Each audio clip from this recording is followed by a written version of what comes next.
On est sur un stand exceptionnel. Il y a des animations en permanence, jamais la même chose. Et là, je vous présente de formidables personnes qui viennent de nous proposer un joli défilé. Je vous laisse vous présenter Anne Petit. Donc Anne Petit, porcelainière à Télocher. Donc voici une créatrice de robes, c'est ça? Oui, tout à fait. Léa Charon, créatrice de robe de mariée. Alors, une meilleure ouvrier de France.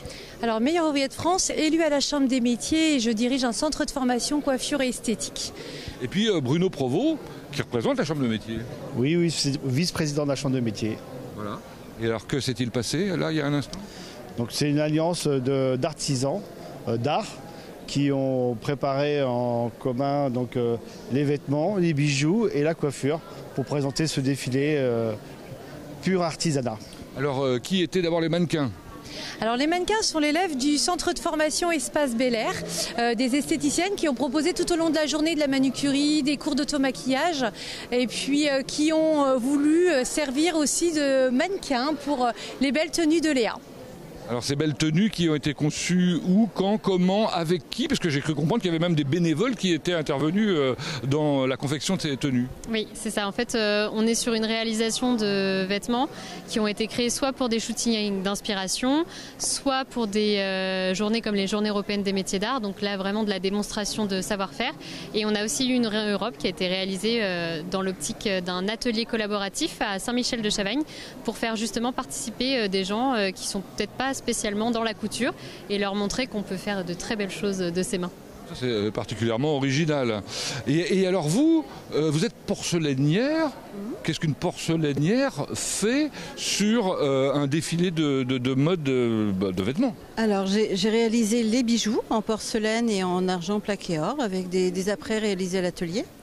Et j'ai surtout réalisé pour la première fois en public des bijoux de tête pour des épingles à chignon avec de la porcelaine, des pièces sur mesure avec un univers floral, de l'orchidée, de la pâquerette, de la campanule pour accompagner les chignons. Puisqu'on parle des coiffures, il y avait évidemment des coiffures très particulières, originales.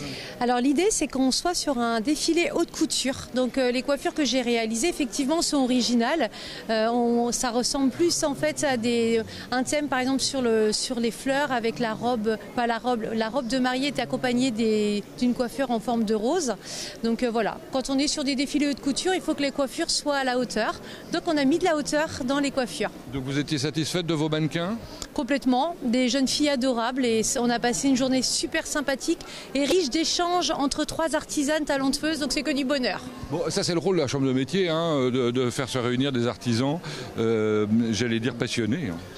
On est tous passionnés et puis en fait on travaille en équipe et donc les équipes qui sont là aujourd'hui, on a 3 élus et puis une artisane qui est exceptionnelle qu'on aime mettre en valeur parce que vu la réalisation des robes, on peut dire que bravo, c'est très bien. Et nous, on adore travailler ensemble, on est là pour être en équipe et mettre en valeur l'artisanat. Et ça se passe pendant toute la durée de la foire, bien évidemment, où il y aura plein d'autres animations diverses et variées. Chaque jour, la Chambre des métiers a programmé des artisans différents, de familles différentes. Donc vous allez retrouver des bouchers, vous avez eu des esthéticiennes, des coiffeurs, etc. Les boulangers demain soir, effectivement. Il n'oublie pas. Évidemment, il n'oublie pas le saint patron, Honoré, c'est ça? Honoré, oui. Bon, voilà. Petite... Demain soir, il y aura la remise du trophée Barnabé. C'est le trophée qui récompense les boulangers qui ont participé au concours tout au long de l'année, de la galette, du croissant, de la baguette, et qui ont marqué le plus de points. Donc ils seront récompensés parce qu'ils ont le trophée Barnabé, c'est le trophée des champions des champions. Voilà. Et on pourra déguster? Oui. Ça c'est intéressant, je serai là.